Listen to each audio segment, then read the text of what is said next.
Chapter 7. Things That Stain.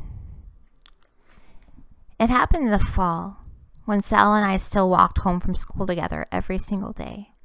1 block from Weston Avenue to Broadway, 1 block from Broadway to Amsterdam, past the Laughing Man on our corner, and then half a block to our lobby door. That middle block between Broadway and Amsterdam is mostly a huge garage where the sidewalk is all slanted. And we had to be careful when it was icy or else we'd slip right in front of the pack of boys always hanging out there. If we did fall, they'd make a really big deal out of it, staggering around and laughing and calling us names that made our hearts beat fast the rest of the way home. The day Sal got punched, there was no ice on the ground because it was only October. I was carrying the big oak tag chart Mysteries of Science poster that I had made at school. I had drawn big bubble letters for the title, which was, Why Do We Yawn? There are a lot of interesting theories about yawning. Some people think it started as a way of showing off the teeth to scare predators, or as a way to stretch facial muscles, or to signal to the rest of the tribe that it's time to sleep.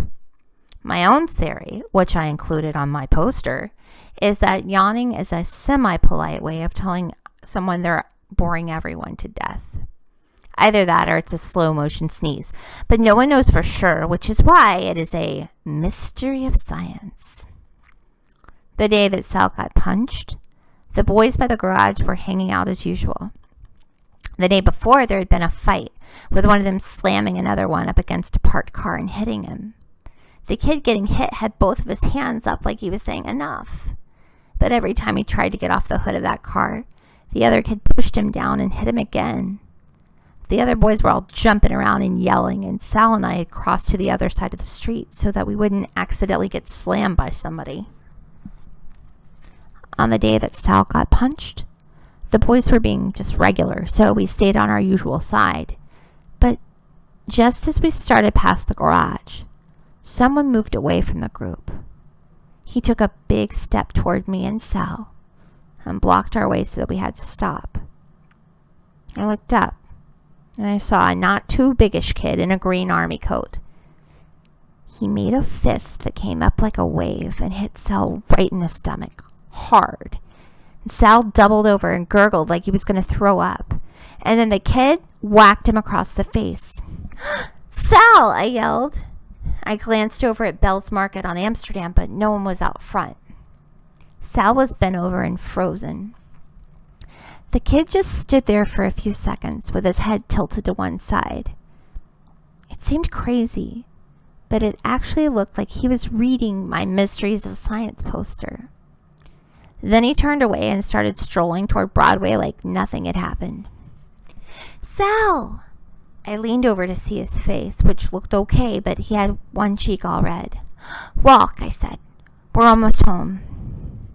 Sal's feet started to move. It took me a few steps to realize that the boys weren't laughing or whistling or calling us names. They hadn't made a sound. I looked back, and I saw them standing there, staring after the kid in the green army coat who was still walking in the other direction. "Hey!" one of them yelled down the block after him. "What was that?" But the kid didn't look back. Sal was moving slowly. He squeezed the arms of the blue satin Yankees jacket Louisa got him for his birthday, and tears were dropping down his face, and I almost cried, but I didn't. It was my job to get him home, and we still had to get by the Laughing Man.